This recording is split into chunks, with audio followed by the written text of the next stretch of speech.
2021 시즌 우승 후 애틀란타는 2022년과 2023년에 팀의 주요 선수들과 서둘러서 장기 계약을 맺습니다. 이미 2019년에 장기 계약을 맺은 아쿠냐 주니어와 알비스를 빼더라도 2022년에 올슨과 8년, 2023년에 라일리와 10년, 마이클 해리스 2세와 8년, 션 머피와 6년, 스트라이더와 6년 계약을 추가하면서 큰 FA 영입은 없었지만 7명의 주요 전력 선수들과 최소 2027 시즌까지 보장 계약을 맺었습니다. 다만 브레이브스도 팬들도 생각 못했던 것은 앞으로 올슨을 제외한 이 6명의 선수가 많은 날들을 부상자 명단에서 보내게 될 것이란 사실이었습니다.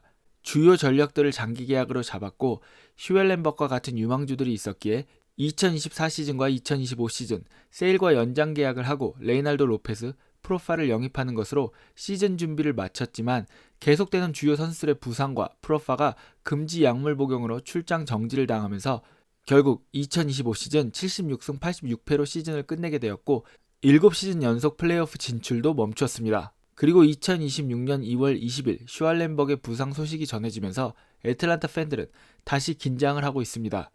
2026 시즌 애틀란타는 건강할 수 있을까요?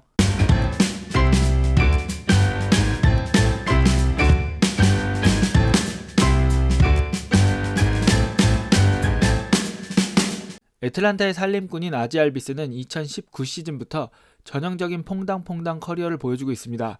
2019 시즌부터 홀수 시즌 평균 B1은 3.87을 기록한 반면 짝수 시즌에는 1.06을 기록했습니다.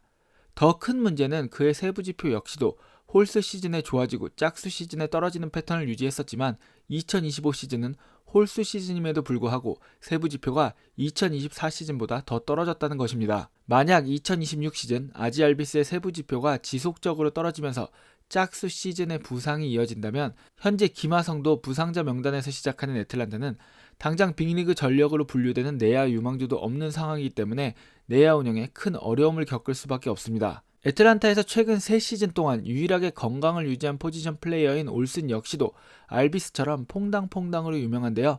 그는 건강은 유지하고 있지만 2019년부터 홀수 시즌 비워 평균 6.12를 기록한 것에 비해서 짝수 시즌은 2.8을 기록하면서 홀수 시즌과 짝수 시즌의 기여도 차이가 2배가 넘는 모습을 보여주고 있습니다.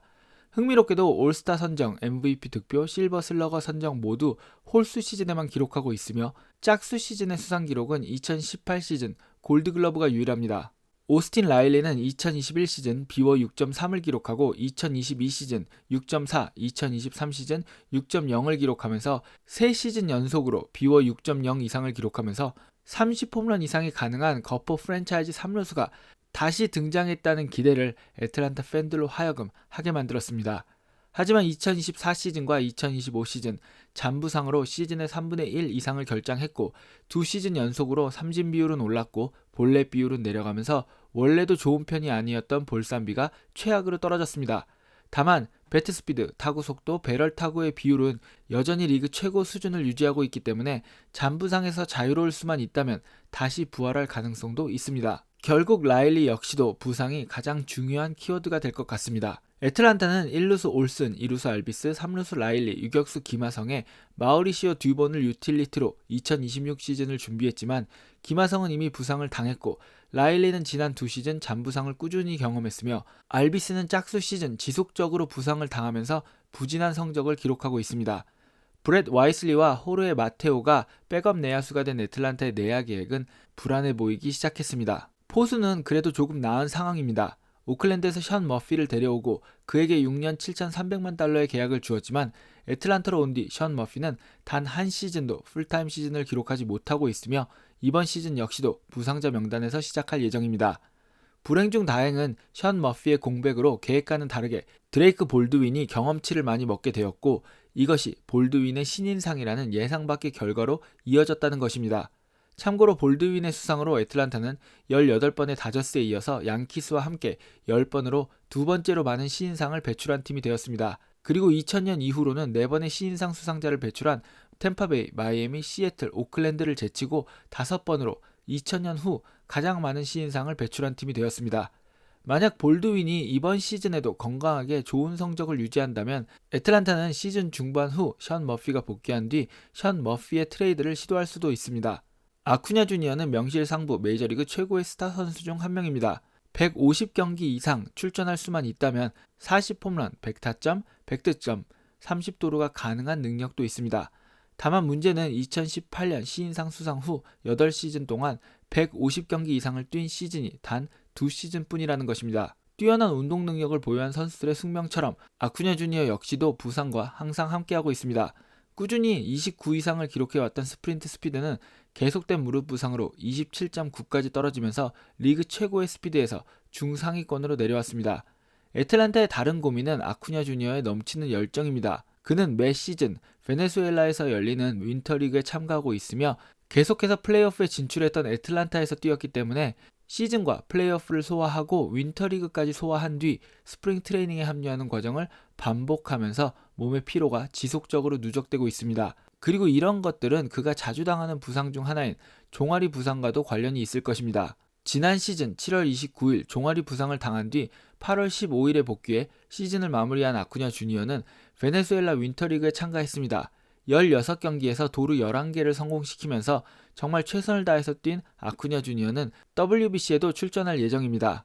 과연 아쿠냐 주니어의 몸이 겨울 휴식기 없이 메이저리그, 베네수엘라 윈터리그, WBC를 소화한 뒤 2026 시즌에서 부상 당하지 않고 잘 버텨줄 수 있을까요? 저는 시즌 초 애틀란타가 아쿠냐 주니어에게 얼마만큼 휴식을 주면서 그의 출전 시간을 관리해 줄 수 있는지가 이번 시즌 아쿠냐 주니어가 건강하게 시즌을 마무리할 수 있을지를 결정할 것 같습니다. 지난 시즌 애틀란타 선발진의 가장 큰 문제점은 브라이스 엘더가 가장 많은 이닝을 소화한 투수였다는 것입니다.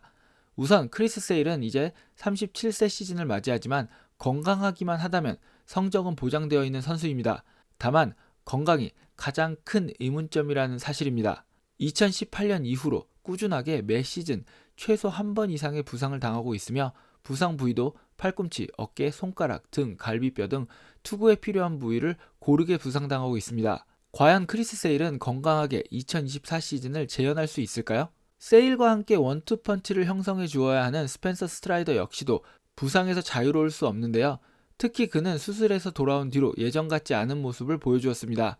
2022년 98.2마일이었던 페스트볼 구속은 2025년 95.5마일까지 떨어졌고 같은 시기 하드히트 비율은 36%에서 42.7%로 타구 속도는 88마일에서 91.3마일로 상승했습니다. 물론 수술 복귀 후 첫 시즌이기 때문에 지켜봐야 한다는 의견도 많지만 많은 지표들이 떨어지고 있다는 것은 분명 걱정할 만한 부분입니다. 스트라이더는 건강한 시즌을 보낼 수 있을까요? 그리고 그는 우리가 아는 모습으로 돌아올 수 있을까요? 여기에다가 애틀란타는 본격적인 스프링 트레이닝이 시작되기도 전에 이번 시즌 선발 로테이션에서 중요한 역할을 소화할 예정이었던 두 명의 유망주 슈웰렌버그와 월드랩이 모두 팔꿈치에 문제가 생기면서 6월 이후에나 복귀가 가능할 예정이고 지난 시즌 토미존 수술을 받았던 AJ 스미스 쇼버 역시도 후반기에나 복귀가 가능할 예정입니다. MLB.com의 애틀란타 담당 기자인 마크 보우먼은 이들 외에도 지난 시즌 수술 대신 재활을 선택한 그랜트 홈스나 레이날도 로페스 역시도 부상 위험이 높은 선발 투수들로 뽑았습니다. 애틀란타 팬들에게 브라이스 엘더의 보직은 중요한 지표입니다. 그가 예비 선발 자원 혹은 벌크가이나 롱맨을 소화한다면 애틀란타 선발진이 잘 돌아간다는 이야기이고 그가 4선발 혹은 5선발이라면 선발 로테이션에 약간의 문제가 생기긴 했지만 그래도 아직은 선발 로테이션이 제 기능을 하고 있다는 뜻입니다. 하지만 만약에 2025 시즌처럼 선발 투수들 중 브라이스 엘더가 가장 많은 이닝을 소화하고 있다면 큰 문제가 생겼다는 이야기입니다. 1월 예비 전력이었던 브라이스 엘더는 현재 5선발로 예상되고 있으며 브라이스 엘더 앞에는 부상의 위험성이 큰 세일, 스트라이더, 홈스, 로페스가 있습니다. 네, 이미 스프링 트레이닝 경기들이 시작되기도 전에 브라이스 엘더가 5선발이 되었습니다. 배팅 사이트들은 애틀란타의 예상 승수를 88.5승으로 보고 있으며 애틀란타의 월드 시리즈 우승 가능성을 리그에서 8번째로 높게 보고 있습니다.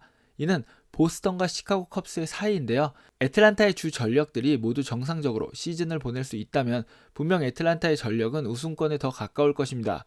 다만 애틀란타의 문제는 훌륭한 플랜 A에 비해서 플랜 B와 플랜 C에 대한 준비가 덜 되어 있다는 것입니다. 그리고 이번 시즌 역시도 김하성, 슈웰렌버그, 월드랩이 이미 전력에서 이탈한 상태이며 현재 로스터에는 부상 위험이 많은 선수들이 넘쳐납니다. 브레이브스의 감독으로서 첫 시즌을 맞이하는 와이스에게 가장 큰 과제는 이 선수단을 어떻게 최소한의 부상으로 시즌이 끝날 때까지 유지할 수 있는지일 겁니다. 여러분은 어떻게 생각하시나요? 2026 시즌 애틀란타는 건강하게 시즌을 마무리할 수 있을까요? 아니면 또다시 부상의 늪에 빠지게 될까요? 제 생각에 이미 한쪽 발이 늪에 빠져버린 것 같아 보이기는 합니다. 여러분 함께 해주셔서 감사합니다. 지금까지 야구야구의 이승용이었습니다. 여러분 좋은 하루 보내세요.